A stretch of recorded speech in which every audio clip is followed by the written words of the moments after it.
gente, dando continuidade ao nosso estudo de princípios do direito administrativo, a gente quer concluir essa matéria falando um pouco de alguns princípios em que pese não tão famosos, quanto o LIMP, mas vez ou outra ele frequenta a tua prova. Então é importante que você tome nota, tome conhecimento de alguns deles. É bem verdade que eles não caem com muita frequência, mas vez ou outra cai, e é importante então que você conheça esses institutos, esses princípios, para que você acerte a questão, gabarite direito administrativo. É isso que eu desejo, é isso que eu tenho certeza que vai acontecer, viu, galera? Então vamos lá, olha lá. Vamos falar primeiramente da autotutela. A gente terminou, inclusive, dando esse gostinho, falando que na última prova do MP, o princípio da autotutela caiu. De fato, foi verdade. Mais uma vez, o que o examinador queria era apenas que você ficasse com o conceito, conhecesse o que significa o princípio da autotutela. Aquele que tinha conhecimento do conceito, sem dúvida nenhuma, matou a questão, acertou, e aquela questão foi então tranquila para aquele candidato. Como vai ser para você? Se a autotutela cair de novo, você vai saber do que trata essa autotutela. Galera, o que é a tutela? Tutela é proteção, você concorda? É fiscalização. É a própria administração, portanto, se protegendo, se fiscalizando, observando os seus atos. Essa é a ideia da autotutela. Portanto, autotutela é a autofiscalização, é a própria administração pública verificando os atos que ela faz. É por essa razão, meus amigos, que a administração pública ela pode anular um ato que seja contrário à lei. Todas as vezes que a administração pública percebe que aquele ato administrativo confrontou a lei, e você sabe pelo princípio da legalidade que a administração pública só faz aquilo que a lei permite, se ela percebe que ela afrontou aquela norma, aquela lei, ela pode mesmo anular seus atos. Nem precisa ir lá no Poder Judiciário, não, pedir uma anulatória. Ela mesmo toma conta de si, vai lá e anula o seu ato. Da mesma forma que a administração pública, quando ela percebe que um determinado ato administrativo que ela forneceu, que ela realizou, ela percebe que aquele ato não é mais conveniente, não é mais oportuno, ela pode revogar aquele ato. Não se preocupe que essa ideia de anulação e revogação de ato, a gente vai falar de novo quando a gente conversar sobre os atos administrativos. Por ora, eu quero que você tenha essa noção primeira, básica, de que a administração pública pode revogar um ato inconveniente e inoportuno e anular um ato ilegal. Vamos imaginar, por exemplo, um bar que foi autorizado a funcionar pela administração pública, mas em um determinado momento aquele bar ficou extremamente inconveniente e inoportuno. A autorização que a administração tinha concedido, ela quer revogar, porque aquele bar está causando transtorno para aquela localidade, quer pelo barulho, quer porque as cadeiras e mesas são colocadas nas calçadas, atrapalham os transeuntes, enfim. A administração pública percebeu que aquele ato concedido merece ser revogado. Ela está se auto-fiscalizando, auto-protegendo, de tal forma que ela pode revogar. Essa é a ideia da autotutela. Foi isso que o examinador queria que você soubesse, qual o princípio que denota essa ideia de que a administração pública pode anular seus atos quando ilegais ou revogá-los por motivo de conveniência e oportunidade. Bacana, gente? Vamos avançando. Trouxe aqui 4 princípios para você. O primeiro a gente acabou de conversar. Olha lá, autotutela. A administração pode anular ato ilegal e pode revogar ato inconveniente e inoportuno. Bacana, gente? Legal, né? Além disso, além do princípio da autotutela, nós vamos também ter o princípio da continuidade. E o princípio da continuidade é muito legal de se estudar. Sabe por quê? Muita gente não compreende. Tem muita gente que fala errado por aí no meio do mundo nesse meio de meu Deus, falando, por exemplo, que a administração pública, a atuação dela é contínua, então ela não pode paralisar a atividade, não pode ter greve. Muita gente fala isso. Vamos conversar um pouquinho sobre esses questionamentos? Primeiro, sobre a ideia da greve. Porque o princípio da continuidade, ele traz, o próprio nome já sugere, que a atuação da administração pública é ininterrupta. Ela não tem um período para terminar. Ela é prestada periodicamente. É uma ideia de uma administração que sempre está com vistas a atuar buscando o interesse público da coletividade. E essa atividade, em tese, não pode parar. Mas isso é uma regra, gente. É claro que tem exceções, já falamos aqui. Nada é absoluto, não é? Então, perceba. O primeiro questionamento que muita gente faz é: vem cá, o servidor público pode grevar? Mas olha, se greva, não está paralisando a atividade? Ah, então na realidade o servidor público não pode grevar. Ou pelo menos pode se for só uma parte. Não pode haver a paralisação do serviço. Não é bem assim. Veja, o servidor público militar, esse é vedado a grevar. Por mais que você veja aí noticiário, você abre, né, você liga a televisão, olha, a polícia militar do estado tal entrou em greve. De fato, meus amigos, ao servidor público militar há uma vedação constitucional, inclusive, para que ele possa grevar. Agora, o servidor público civil, esse greva, meus amigos, é constitucional, ele pode grevar. Sabe qual que é o grande problema?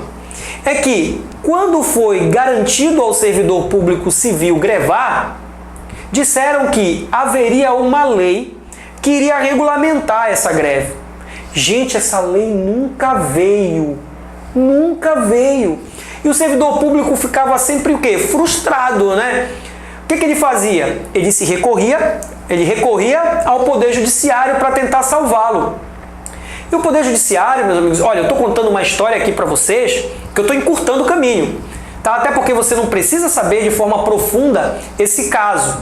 Mas que você tome nota desse acontecimento é muito importante, tá? Mas não de forma profunda. Porque, como eu já falei a vocês, o cargo que vocês almejam, o concurso que vocês vão fazer, não quer que vocês tenham um aprofundamento grande sobre a matéria. Mas aqui eu digo para vocês o seguinte: a lei de greve não veio. E aí as pessoas foram lá e bateram na porta do judiciário: eu quero grevar. E o judiciário, já cansado de bater também lá no legislativo e dizer: moço, legisla, faça a lei. Cansado, o que o Poder Judiciário faz? Dá uma decisão bastante vanguarda, uma decisão bastante conhecida hoje, que foi a de dar ao servidor público civil o direito de grevar nos moldes do seletista. Disse então que o servidor público civil pode grevar da mesma forma que o seletista, o empregado, pode grevar, guardadas as devidas proporções. Mas que pode o servidor público grevar civil? Pode. Você pode marcar isso com toda tranquilidade se a tua questão perguntar. Outra questão que muita gente fala é sobre a possibilidade de interrupção do serviço público por particular. É muito comum naqueles famosos cortes de energia elétrica.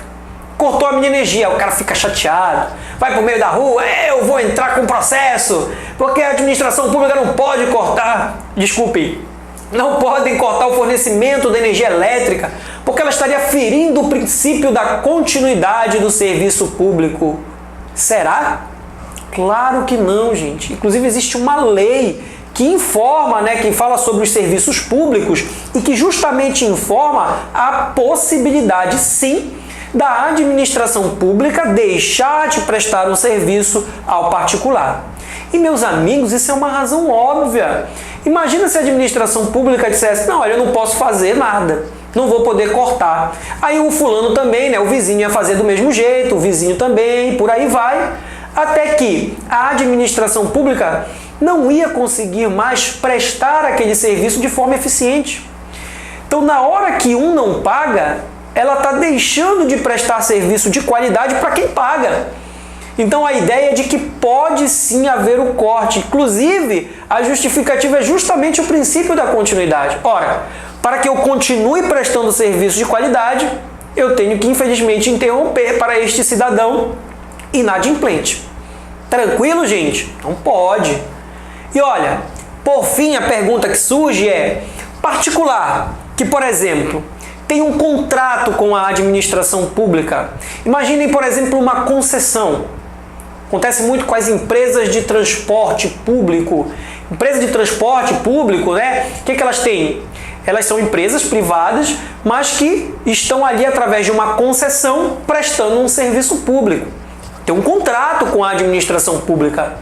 Será que se a administração pública agora é a vez da administração pública ser inadimplente, se a administração pública, porventura, deixar de cumprir com o seu contrato, poderia ele, o particular, essa empresa, deixar de fornecer o serviço que é público? Meus amigos, pode também. Só que para o particular o buraco é mais embaixo. O particular ele tem um prazo. Significa dizer que até 90 dias a administração pública pode ser inadimplente com ele. Então, até 90 dias, o particular, mesmo sem estar recebendo, mesmo vendo que a administração pública não está cumprindo com a sua parte no contrato, tem que continuar realizando o serviço. Passou 90 dias e a administração pública não tomou vergonha na cara, aí, meus amigos, você pode sim deixar de fornecer o serviço.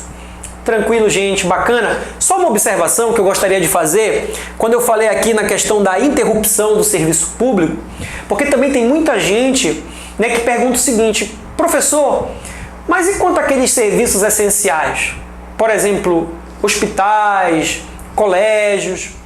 Será que se esses serviços essenciais forem inadimplentes com o poder público, pode o poder público deixar de fornecer serviço? Por exemplo, hospital. Imagina que um determinado hospital que atende a toda uma coletividade deixa de pagar a energia elétrica. Pode o Estado ir lá e cortar a energia daquele hospital? Aí não vai poder. Então, no que toca aos serviços essenciais, que é o caso dos hospitais, caso dos colégios, enfim, que prestam um serviço à coletividade de forma essencial, esses não podem ter, então, assim, um serviço público cortado, não fornecido. O que faz, então, a administração pública? Deve buscar outros meios de fazer com que aquela empresa, aquele hospital, enfim, pague, mas não através do corte do fornecimento do serviço. Tranquilo, gente? Agora sim, fechamos continuidade. E agora eu queria falar com vocês sobre o princípio do contraditório e da ampla defesa. Nós estamos fechando aqui o nosso estudo de princípios e eu falo com vocês do contraditório e da ampla defesa. Gente, esse princípio é famosíssimo, constitucional, lá do artigo 5º. É um princípio que ele praticamente emana comando para todo o ordenamento jurídico, principalmente no direito processual. Então, direito processual civil, direito processual penal, processo administrativo, todos têm que obedecer o contraditório e a ampla defesa. Então, é um princípio basilar, E o que informa o contraditório e a ampla defesa, basicamente, esses princípios trabalham com a ideia de informação, que é o contraditório, porque quando eu penso no contraditório, eu estou querendo dizer o seguinte: eu tenho que dar à outra parte informações sobre tudo o que está acontecendo para que ela possa ter uma ampla defesa, para que ela possa se defender de uma forma qualitativa. Então, o princípio do contraditório traz a ideia da possibilidade de informação. Eu tenho que possibilitar a pessoa a informação do que está acontecendo. Por exemplo, está sendo processado aquela determinada pessoa. Um determinado servidor público, por exemplo, está sofrendo um processo administrativo disciplinar. Mas não pode estar acontecendo aquele processo contra aquele servidor sem que ele tome conhecimento. Há que se dar a ele o contraditório. O direito de, pelo menos, ele poder se defender. Se ele vai se defender ou não, é outra coisa. Mas eu preciso possibilitar, dar paridade de armas, dar a ele possibilidade de se defender, para que ele então possa, através de todos os meios de prova possíveis, garantir e ter uma ampla defesa. Muita atenção no princípio do contraditório e da ampla defesa, porque traz a ideia de algumas questões que às vezes o examinador gosta de saber. Primeiro, teria o servidor público, quando passa por esse procedimento, no que toca ao contraditório, o direito à defesa prévia? Claro que sim. O que é a defesa prévia? A defesa prévia significa que o julgamento, a decisão, ela não pode acontecer sem que antes aquele servidor público se defenda, sem que antes ele mostre para a administração pública a sua versão. Essa é a ideia da defesa prévia. Essa é a ideia da defesa prévia. Necessita-se de advogado? O servidor público é obrigado a ter um advogado para lhe defender? Gente, hoje isso é jurisprudência consolidada. Em que pese jurisprudência não cair muito no teu concurso, quase zero a possibilidade, saiba você que a jurisprudência entende que sim. Que o administrador, né, o servidor público, o agente público, ele não necessita, não há necessidade, não há obrigatoriedade de estar assistido por advogado, tá? Isso já foi questão de prova também. Da mesma forma, o duplo grau de jurisdição, que também é a possibilidade, a faculdade dada, né, ao agente público, ao servidor que está sendo processado, de garantir o quê? O recurso. E claro também, meus amigos, que ele tem direito ao recurso. Então, você observa que dentro desse contraditório é necessário estar todas essas questões bem alinhavadas, contraditório e ampla defesa. E para a gente encerrar, vamos falar rápido da proporcionalidade e razoabilidade. Então, sem dúvida nenhuma, meus amigos, esses princípios aqui que eu acabei de trazer para vocês, são eles que mais vêm caindo nas provas, que você precisa ter um conhecimento um pouquinho melhor sobre eles. A proporcionalidade e a razoabilidade, muitas das vezes, são tratadas como sinônimos, mas na realidade não são. Muitas das vezes tem doutrinador que diz que é a mesma coisa, mas na realidade, proporcionalidade e razoabilidade não são necessariamente a mesma coisa. A razoabilidade, começa por ela traz essa ideia de uma conduta dentro de limites aceitáveis, razoáveis. A gente observa muito a incidência desse princípio na aplicação de sanções por parte da administração pública. Quando a administração pública vai aplicar uma determinada penalidade, há que se observar a razoabilidade, verificar se aquela pena aplicada condiz com a conduta cometida por aquele servidor, por aquele agente público. Porque se não amoldar essa conduta à penalidade, sem dúvida nenhuma a atuação daquele que aplicou a penalidade será desarrazoada. E olha, meus amigos, o princípio da razoabilidade, se não atendido, ele pode, claro, que causar, inclusive, a atuação do Poder Judiciário. Se você se sente lesado por uma decisão desarrazoada, você pode ingressar no judiciário. Então perceba que a razoabilidade ela é importante e traz essa ideia de que a conduta ela tem que ter limites razoáveis de atuação. Você não vai dar uma medida extrema quando a conduta não foi extrema. Deu para compreender? E a proporcionalidade? A proporcionalidade, geralmente quando ela é abordada dentro daquele binômio que a gente fala de necessidade e adequação. Adequação e necessidade. O que seriam essas expressões? Adequação entre meios e fins e a necessidade. Adequação, meus amigos, significa dizer que quando o agente público, por exemplo, for cometer um determinado ato, realizar um determinado ato, melhor dizendo, aquela realização daquele ato, ele tem que ser adequado. Ou seja, imaginemos a hipótese de um servidor novamente que merece ser sancionado. Ou seja, vai ser aplicada uma sanção, uma penalidade. E aí vem o administrador público e exonera aquele servidor. Meus amigos, a medida será sempre inadequada neste caso. Por quê? Porque a exoneração, ela não é uma medida, não é um ato sancionatório. A exoneração não tem caráter punitivo. Ela não pode ser dada como punição. Então a exoneração, aí eu quero que vocês entendam, ela não é o meio adequado. Deu para entender? Não é o meio adequado. Então a adequação, ela traz essa ideia. Aquilo que eu vou aplicar, se ela está condizente, né? Aquilo que eu vou aplicar com a medida, com a conduta, se ela se amolda também. Mas aqui a ideia é se aquela aplicação, ela cabe para aquele caso. A exoneração, por exemplo, não cabe nos casos de punição, de sanção. Deu para entender? E a necessidade? A necessidade, meus amigos, e aí é que ela se aproxima um pouco e muita gente acaba confundindo, né, a proporcionalidade com a razoabilidade. A necessidade, ela vai trazer também a ideia se aquela ação ela é necessária também para aquele ato. Espera lá, mas é necessário a gente dar essa medida?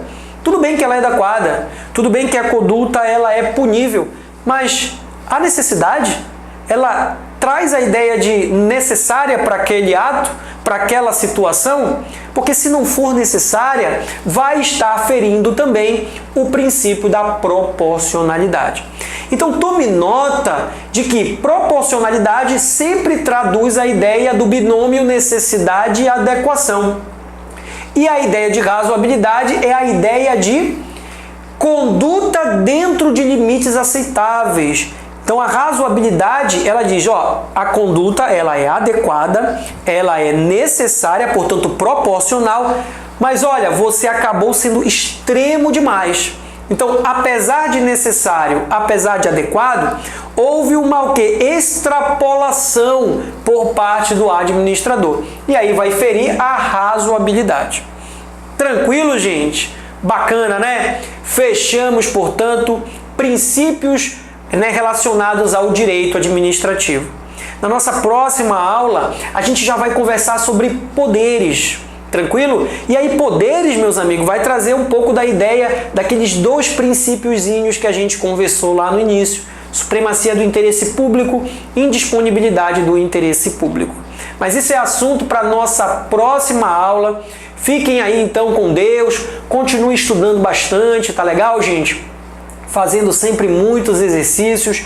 Já falei para vocês lá no início da nossa aula, não deixe de dar uma entrada naquele nosso linkzinho para que você conheça um pouquinho o nosso material, como é que a gente aborda, né, os assuntos para o MP, de modo que você vai ali ter um material bem bacana, bem específico, bem objetivo para a tua prova. Forte abraço, até a próxima!